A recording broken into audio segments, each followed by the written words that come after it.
Viewers, we were just speaking with the incomparable Timothy Romer, who has so much experience in handling Indo-US relations, as you just heard. But now we're joined by a very special guest. Shri Tanedar is an American businessman. He's an author and a politician serving as the US representative from Michigan's 13th Congressional District since 2023. He's also a member of the Democratic Party, and he knows the Bidens very well. And I also believe, Mr. Tanedar, that, or should I say Congressman Tanedar, that you have been invited to the White House to be part of that absolutely special state banquet. How do you feel about that? Oh, I'm excited. I will be President Biden and Mrs. Biden have invited me and my wife for the state dinner. So I am excited to attend this with Modi ji and welcome him as a United States member of United States Congress of Indian origin. I am delighted to welcome Prime Minister Modi. Oh, that's great to know. Now, Mr. Tanedar, this might sound like a cliche to you. Indians have done very well in the United States. Your story that began in Belgavi but ended up with you being elected to the US Congress is truly, truly remarkable and inspirational and says so much about the openness of the US system. Many in India aspire, of course, to live the Indian dream like you have. What can they expect the elevated Indo-US relationship to do for them as they look to make a future in the oldest democracy, just like you have?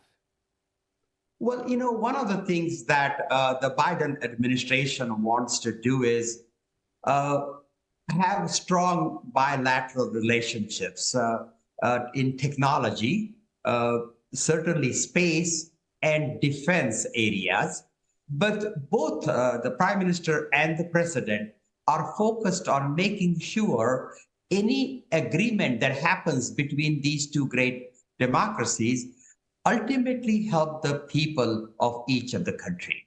So we are looking for business collaboration. We are looking for cultural collaboration, collaboration at the education level. But ultimately, the success of our friendship, our collaboration, any kind of agreements that will happen, joint resolutions that will be announced during this visit, all of those need to ultimately make a difference in the lives of ordinary people.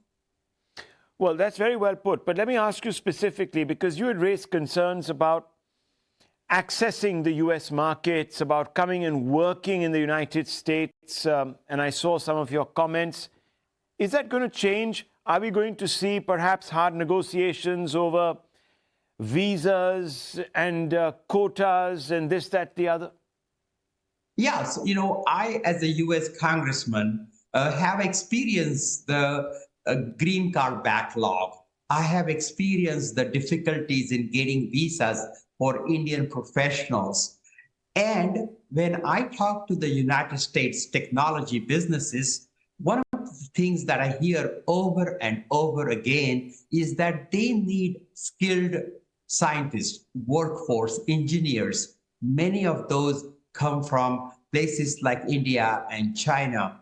And the United States immigration system is a broken system, and that has caused a lot of hardship for many young Indian professionals trying to secure employment.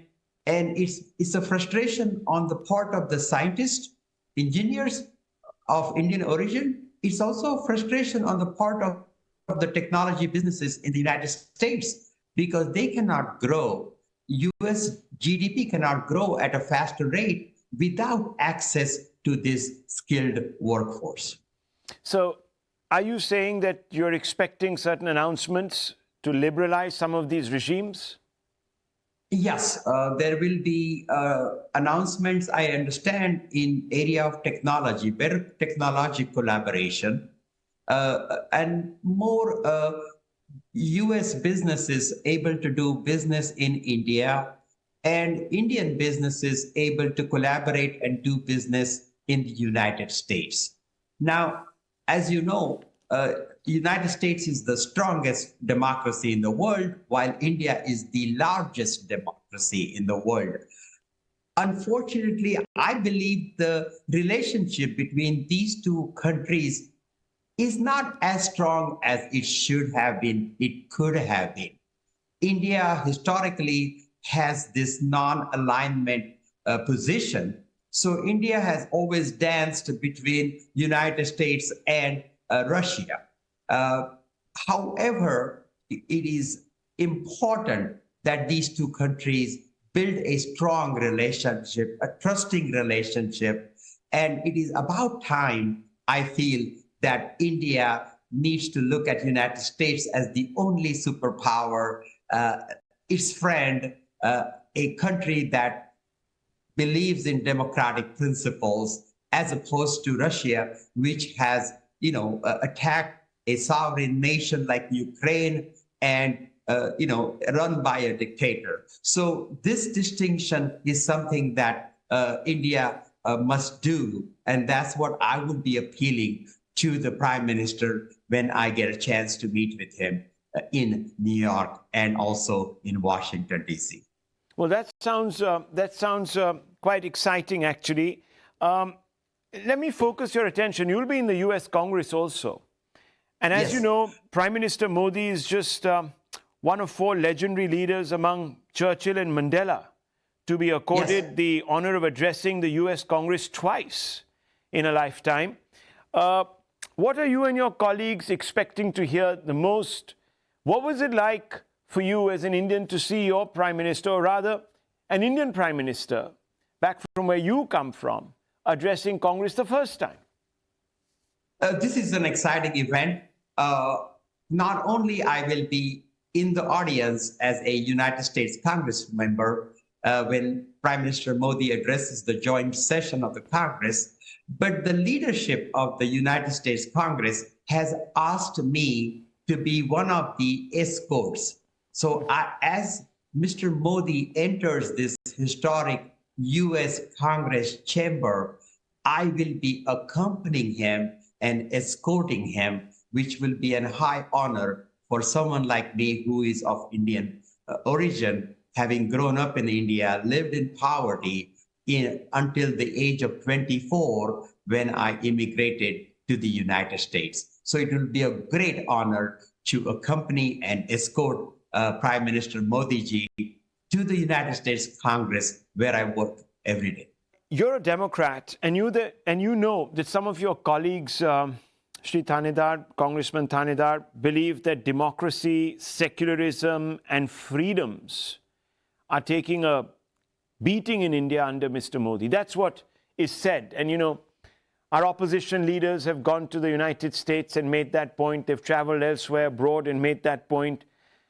And there are some within your party that openly voice their reservations about India turning into a Hindu Rashtra, an exclusivist nation that is turning on its plurality, etc., etc.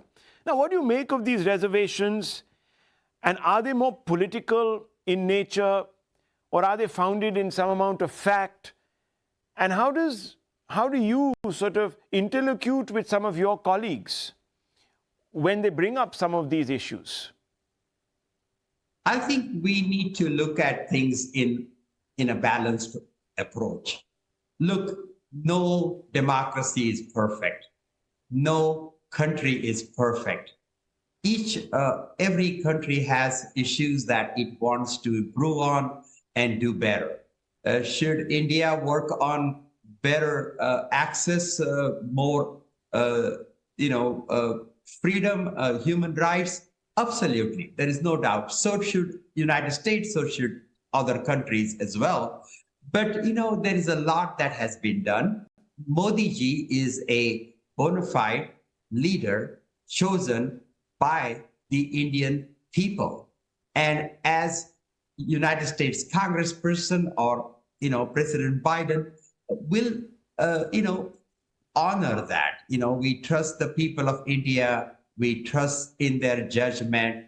And we have seen the huge economic progress India has done over the last decade or two.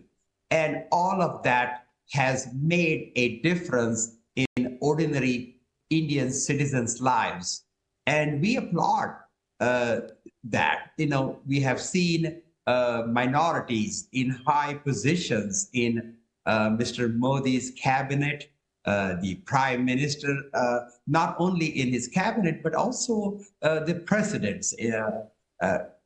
Indian presidents have been coming from minorities. So there is a lot of good things that have happened in India.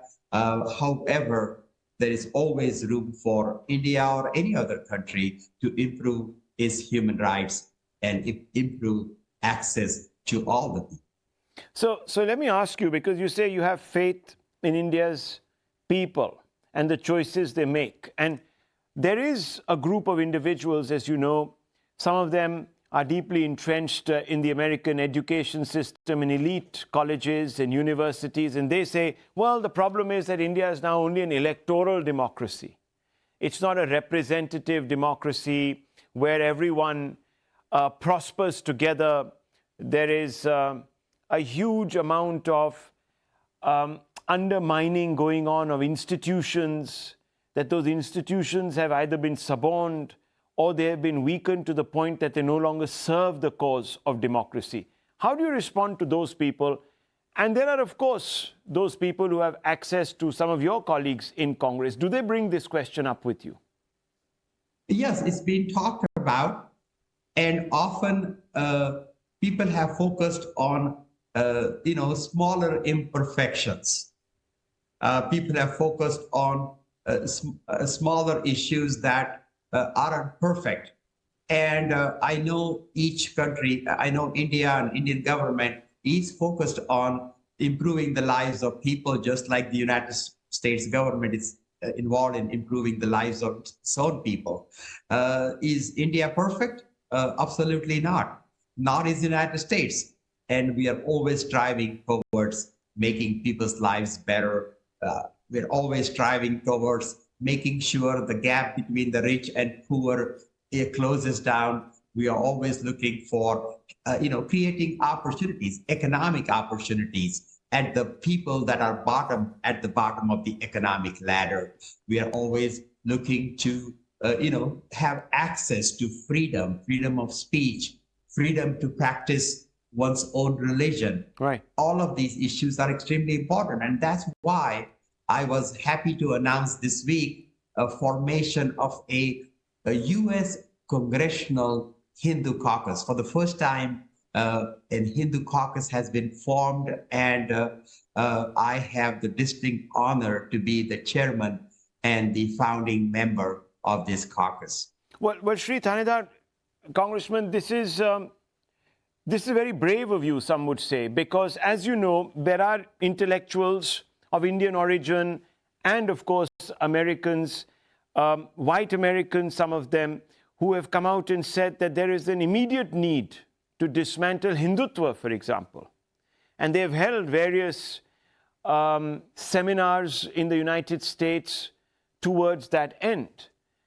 How do they see you? They must see you as some exclusivist individual who is trying to push a religious overtone and trying to sort of only champion the cause of Hindus.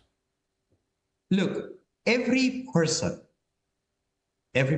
no matter where he or she lives, must have freedom to pray the God he or she chooses. Choose a religion, choose a God that he or she prefers to pray, or a person may prefer not to pray a God. But that freedom must be a fundamental human right that every human being must have. Now, when we formed this Hindu caucus, it is to ensure that bigotry, hatred, discrimination doesn't happen to people that practice this religion. This caucus and this approach is not against any other religion. It is only meant to ensure that people of Hindu faith have the freedom and the right without any kind of hatred, without any kind of discrimination to practice their beliefs and practice their religion. And that's what we need to focus on. Again, we believe this is a positive movement.